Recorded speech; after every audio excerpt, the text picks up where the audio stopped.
ሰላም አለይኩም ወራህመቱላሂ ወበረካቱ። እንዴት ቆያችሁ ያ ጀማዓ? በንጽጽር ዙሪያ ትንሽ ሀሳብ አለችኝ።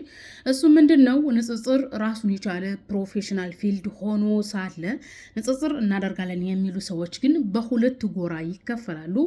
አንደኛው ጎራ አካዳሚካሊ ጎራ ሲሆን በሁለት ሃይማኖቶች መካከል ለሚያደርገው ንጽጽር የሁለቱንም ሃይማኖት የእምነት መሰረት ያደረገ መሆን አለበት። ታሪክን፣ ቋንቋን፣ የስርዓት ነጥብ አጠቃቀምን፣ በእምነቱ የሚካሄዱ ስርዓቶችን በጠበቀ መልኩ የሚደረግ አካደሚካሊ ፕሮፌሽናል ንጽጽር ይባላል። ነገር ግን ሌሎኞቹ ጎራዎች ደግሞ ንጽጽር ስናደርግ እንሸነፋለን፣ እንበለጣለን በሚል ስጋት ንጽጽርን በስድብ፣ በውሸት፣ ስም በማጥፋት ቆርጦ በመቀጠል የማያካሂዱ ናቸው። ስለዚህ በዚህ ዘመን ህዝቡ እየሰለጠነ አካዳሚካሊ እየሆነ እየመጣ ነው። ደስ ይላል። እና ለትውልዳችሁ ለሰዎች የምታስተምሩት ነገር ቢኖር ምንድን ነው? መረጃን መሰረት ያደርገ ንጽጽር ማድረግ ነው። ንጽጽር ብሎ ማለት ሁለት ነገርን ታስቀምጡና ከሁለቱም ሀሳብ ላይ ያለውን አይታችሁ የተሻለውን መምረጥ ማለት ነው ንጽጽር ብሎ ማለት። ኦኬ። እና የተሻለውን መምረጥ እንደሆነ ስለሚታወቅ ንጽጽር አንዳንድ አካላቶች ሲነጻጸር እንሸነፋለን ወይም እንበለጣለን በሚል ስግብግበኝነት ሌላውን አካል ስም በማጥፋት የሚጠመዱ በማጥላለት የሚጠመዱ ናቸው። ሁላችሁም እንደምታውቁት በክርስትናና በእስልምና መካከል የሚደረግ ንጽጽር ነው ያለው በሀገራችን ኢትዮጵያና ከክርስቲያን ወገኖቻችን በኩል ነቢያችንን የሚያጥላሉት ነቢያችንን ስማቸው ጥላሸትን የሚቀቡት ለምንድን ነው? ንጽጽር ብሎ ማለት ሁለት ነገርን አቅርቦ የተሻለው መምረጥ አንጥሮ ማውጣት ስለሆነ ምናልባትም ነጥብ እንጥላለን በሚል አስቀድመው በነቢያችን ስም ላይ ጥላሸትን ይቀባሉ።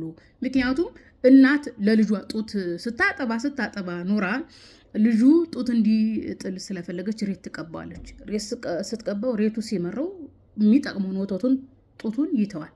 እና በክርስትናው በኩል ንጽጽር እናደርጋለን የሚሉ ወገኖቻችን የነቢያችንን ስምሬት የሚቀቡት ውስጡ የሚጠቅመውን ነገር ወተቱን ነገር ህዝቡ እንዳያገኝ መመቅኘት ወይም ተሸነፍን የሚል የመሸነፍ ስሜት ስለተጣናወታቸው ነው። ከሙስሊሙ ማህበረሰብ የሚጠበቀው ለዘብተኝነት፣ አካዳሚካሊነት፣ ማንበብ። በነገራችን ላይ በአንድ ቋንቋ ውስጥ በየትኛውም ቋንቋ ቢሆን የስርዓተ ነጥብ አለ። ስርዓተ ነጥብ የሚያገለግለው የሀሳብ መደበላለቅ እንዳይኖር ስለሆነ ማንኛውንም ነገር ስታነቡ በቶፒክ የተከፋፈለውን ቶፒኩን መሰረት አድርጋችሁ ማንበብ አለባችሁ። የተቀመጡትን ስርዓተ ነጥቦች ጠብቃችሁ ማንበብ አለባችሁ። ምክንያቱም ስርዓተ ነጥቡ ሀሳቡን ነጣጥለው ያቀርቡላችኋል። ቶፒኩ ደግሞ ስለምን እንደሚያወራ ያሳያችኋል ማለት ነው። እና መጽሐፍ ቅዱስ በወረቀት የተጻፈውን ብታነቡ ደስ ይላል። ምክንያቱም በወረቀት የተጻፉ መጽሐፍ ቅዱስ አይ ቲንክ በርዕስ የተከፋፈለ ነው። ወይም በአፕሊኬሽን እናንብብ ካላችሁ የ2000 መደበኛ እትም መጽሐፍ ቅዱስ እሱ በጣም አሪፍ ነው። በቶፒክ የተከፋፈለ ነው። ምክንያቱም ኢየሱስን ፈጣሪ ለማድረግ ከዛም ከዚህ የሚያደበላለቋቸው ጥቅሶች ስላሉ የሰጧችሁን ጥቅስ ይዛችሁ ቦታው ላይ ስትሄዱ የሆነ ቶፒክ ታገኛለች። ስለዚህ ቶፒኩ ስለዚህ ነው የሚያወራው ኢየሱስ ፈጣሪ እንዳልሆነ ያስረዳችኋል ማለት ነው። ስለዚህ በቋንቋ ውስጥ እያንዳንዱ ነገር ጥቅም አለው እና ስርዓተ ነጥብንም ሳትንቁ ቶፒኩንም ሳትንቁ ስርዓተ ነጥብና ቶፒክ ለጥሩ ውጤት ስለሚያደርሳችሁ በማንበብ የማታውቁትን ደግሞ የሚያውቁትን ሰዎች በመጠየቅ ጥሩ ውጤት ላይ እንድትደርሱ ነው የምመክረው። እስአሉ አህለ ዚክሪ ነው አይደል የተባለው? እንኩንቱም ላ ተዕለሙ እስአሉ አህለ ዚክሪ። የማታውቁ ከሆናችሁ የእውቀት ባለቤቶችን ጠይቁ ነው የተባለውና የማታውቁት ነገር ካለ ይጠቅመኛል፣ ትክክለኛ መልስ ይሰጠኛል ወደምትሉት ሰው ጥያቄ ይዛችሁ ቀርባችሁ እውነተኛ መረጃዎችን፣ ትምህርቶችን ለማግኘት ሞክሩ። በስድብ የሚገኝ ውጤት የለም። ስም በማጥፋት በመዋሸት ቆርጦ በመቀጠል የሚገኝ አሸናፊነት የለም። አሸናፊነት የሚገኘው እውነተኞች ጋር፣ አንባቢዎች ጋር፣ ታሪክን፣ ቋንቋን፣ እውነትን ጠባቂዎች ጋር ነው። ነቢዩን ለሚያጥላሉ ሰዎች የምታጥላለው የሽንፈት ምልክት ስላደረብህ ወይም በራስ ወዳድነት በስግብግበኝነት እንጂ አንተ የምታጥላለው ነገር እውነት ሆኖ አይደለም።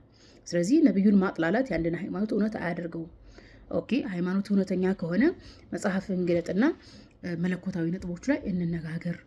ወይም የአንተ የሃይማኖት መስፈርት የኔን ሃይማኖት ስትተች የአንተ ሃይማኖት መስፈርቱ ምንድን ነው? በራስህ ጫማ ቁመህ ነው ልትተቸኝ የሚገባው የሚል ትውልድ ማፍራት አለብን። አልሐምዱሊላህ እንደ ድሮ አይደለም።